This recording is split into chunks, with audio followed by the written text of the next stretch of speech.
And you've been really quite involved on the ground with a lot of the developments that are happening in the blockchain and digital currency space in China. How big a deal is it, and what are they actually doing there? I think the world kind of took notice on October 24th.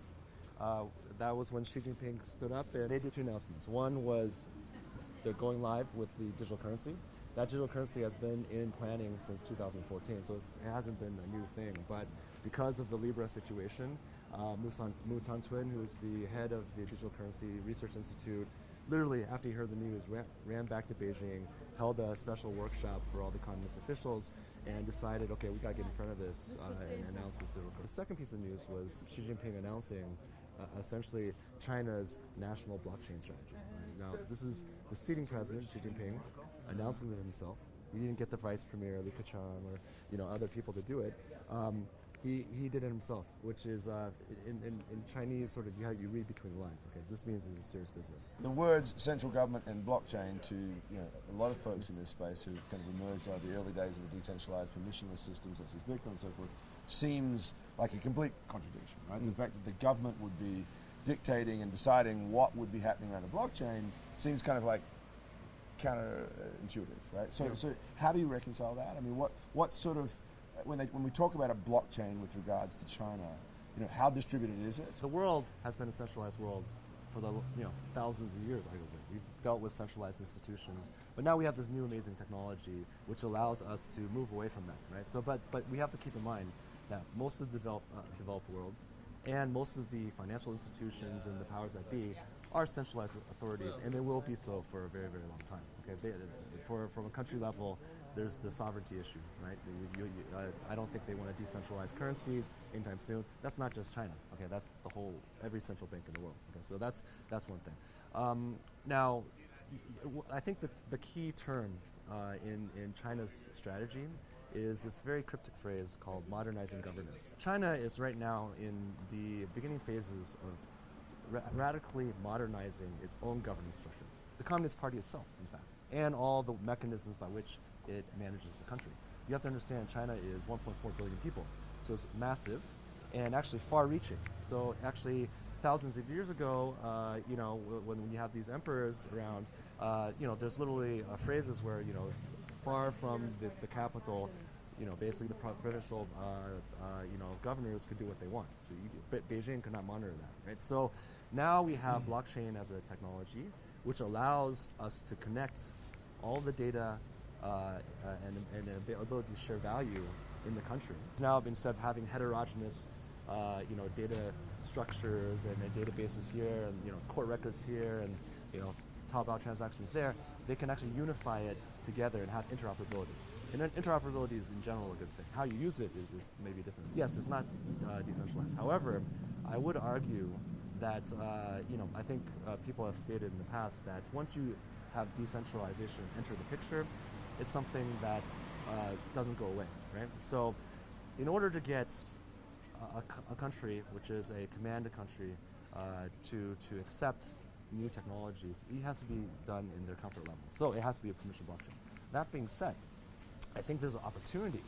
Once the foot is in the door, when we have acceptability of blockchain, the country's running fine, and these systems are working in place, to slowly decentralize. And actually, that's one topic that we are researching in our FinTech Research Center at Fudan University.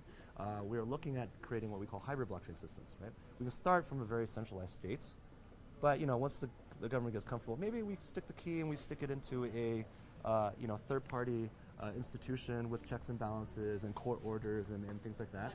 And we know right now, maybe it's very easy to get access to, but as those institutions become more and more ingrained, and as the comfort level builds with the government, we can move to a more enlightened sort of state.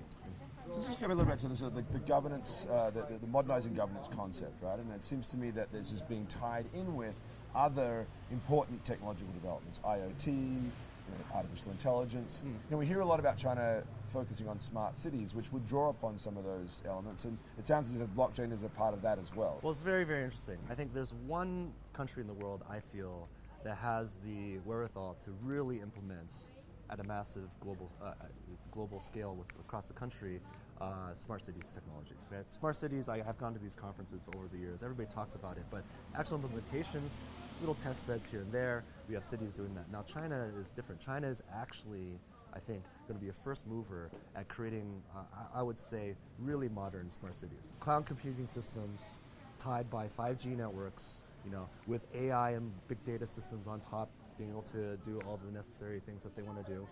And the whole thing tied together by a backbone for blockchain. We understand why Xi Jinping is announcing this, because blockchain then becomes this backbone architecture by which to slot this whole entire smart cities infrastructure. And I think what is a little bit less reported in the West is just how formalized and advanced the strategy is. Right? This is not another 5 or 10 year plan.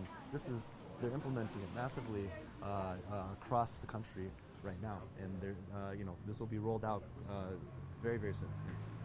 So on that note, the digital currency project, the CBDC that they're announcing, is being seen as one element of what might be a kind of global battle, if you like, for whether it's supremacy or for at least having a peace within this kind of almost multi-currency environment. So we've got, of course, Libra, the Facebook project, which is, if you like, a corporate coin. You've, of course, got Bitcoin and the truly native cryptocurrencies, and you have these stablecoin concepts that are different from Libra, that are being built by companies building on open public blockchains such as Ethereum, such as the USDC project that Circle and Coinbase are running. And you still have the good old analog US dollar as the world hegemon, right? What's China's view of all of this? Is there a goal to dislodge the dollar? Yeah. Well, certainly I think it's not a unique circumstance for countries around the world to want to have their sovereignty and not be beholden to another country in terms of their ability to transact and develop their economy, right? So I think that, as we all know, the dollar has dominated the international monetary system since World War II, and that the U.S. Many times leans heavily on countries to get good behavior from them in terms of the policies and the strategies that they want. Most of the global economy has a sort of tenuous relationship with the U.S. dollar. Now China happens to be a world power now, and also has an economy that's arguably the largest in the world by purchase power parity. And so I think they have an interest in terms of internationalizing their own currency. I think this is a very natural progression of how a country develops, right? So to get to that point. So certainly they would want less dependence on the dollar. They would want the ability to determine their own monetary system and have that system be influential with its own trading partners. And certainly the digital currency plays a role in that. Now that being said, the focus of the digital currency, if you look at how it's structured and developed, is not really focused to replace the existing international monetary system. Right? We already have SWIFT, and for all the major multi-billion-dollar transactions, which is out to build a lot of infrastructure and things like that, they're not changing any of that. Okay? The new digital currency is meant to be the replacement for the M0 money supply. That means cash. Okay, what they really want is to have this this new digital currency be used in all different parts of the world and by everybody. Meaning, there's a financial inclusion element. Is there a strategy, a plan to introduce it in other places? They've got the Belt and Road project, 65 different countries. There's China's leadership in that. There's China's heavy investment in Africa. Is there a plan to insert the digital currency to encourage its use in all of those different contexts outside of China? Yeah. Certainly, I could say that that is part of the strategy. Now, the government hasn't really announced its downstream strategy in terms of how to internationalize this. Right now, basically, there's just been an announcement that it's been released, and that there's a soft announcement where the initial partners, which are the 4 major banks, the 2 payment providers, which are WeChat and Alipay, and UnionPay, the large payment settlement company, are the initial points of entry to disseminate the digital currency. But that being said, I think the downstream strategy, they're not going to get so hands-on in terms of how it's done. So that will be done a little bit more organically. Each of these 7 partners, as well as the many other partners will come in to the ecosystem, will have their own strategies of which payment programs or which countries or things like that. But certainly there is a general motivation to get this new digital currency in use as much as possible around the world. Okay, so Christian Carlo, you probably have met or at least heard of him. He's a former CFTC chairman, and he's now launched a project, the digital dollar project, and essentially he's trying to promote the idea that the dollar should be digitalized as well. And he makes the case that the dollar's competitive advantage in a world where there will be these competing digital forms of money is that it can constitutionally guarantee the privacy of its users, that it's bound by the Constitution to do this, right? There's obviously this concern that in China's case that's not there, and that this will become a vehicle for mass surveillance, that it's a panopticon, as some people would call it, right? And that's obviously a rather frightening image for people who care about these things. What do you say to that? I mean, how accurate is that depiction, and is it something that we should be worried about in terms of China's surveillance of people? Yeah, I mean, certainly there has been a lot of anxiety on the global stage in terms of what China is doing in terms of surveillance. I would like to demystify exactly what's happening here, because I think there's a misconception, right? Number one, I think in terms of surveillance, basically all the world powers are doing it at the sort of top level. And I think Snowden showed that the U.S. is no slouch when it comes to surveillance. Now, in terms of surveilling the financial industry, right?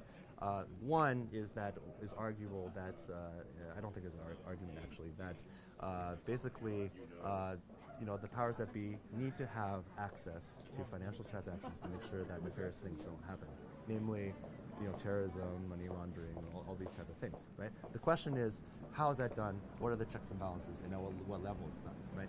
You just mentioned that the U.S. government constitutionally guarantees this, but as you know, I don't think the NSA or the CIA cares very much for that in terms of when they want to get the bad guys, right? So there is a checks and balances that occur. Now, the misconception is that this new digital currency can be completely monitored by China, when I think that is something that I need to clarify. That is not the case. Okay, Chinese government can monitor trade, basically transactions, almost to the level, of the same degree that the existing financial system monitors transactions. Okay, so in the existing monetary system, international financial system, I would say worldwide, regardless of whether it's China or the U.S., the entry points into bank accounts and entry points outflow out of bank accounts are monitored. Okay, people are not really looking at what you're doing with the cash, right? You're going to the store, buying some pack of gum, things like that. That level is not monitored, but certainly any large transaction flows in and out of banks are monitored and can be subpoenaed by the government, right? Likewise, this new currency is exactly the same. Okay, China explicitly has developed a system to be what we call pseudo-anonymous. Okay, meaning that it follows exactly the same logic as before. Okay, you can get your wallet, digital wallet, and if you onload or offload money into the digital wallet above a certain amount, okay, like the $10,000 example in the U.S., right? Then those transactions can be monitored. Okay, but inter-wallet transactions, like let's say I decided to pay you for dinner, and I zapped my digital RMB to you through my digital wallet systems. They're not tracking that at all, nor would they really have a desire to. They want to collect money laundering, which happens at the gateways, not the individual transactions. So I would argue, actually, the new digital currency strategy is as robust and as privacy-centric as the existing financial monetary system. Now, you can argue whether or not that's a good thing, and maybe there are people who say that we should go to full decentralization. These are the Bitcoin maximalists that don't want to be monitored at all. But certainly, I think most of the world has already been under the system for a very long time, and I think that system will gradually shift. But you can't expect the institutional world to change that, and that's not just China. That's the whole institutional world. That's the whole financial system as we know it today.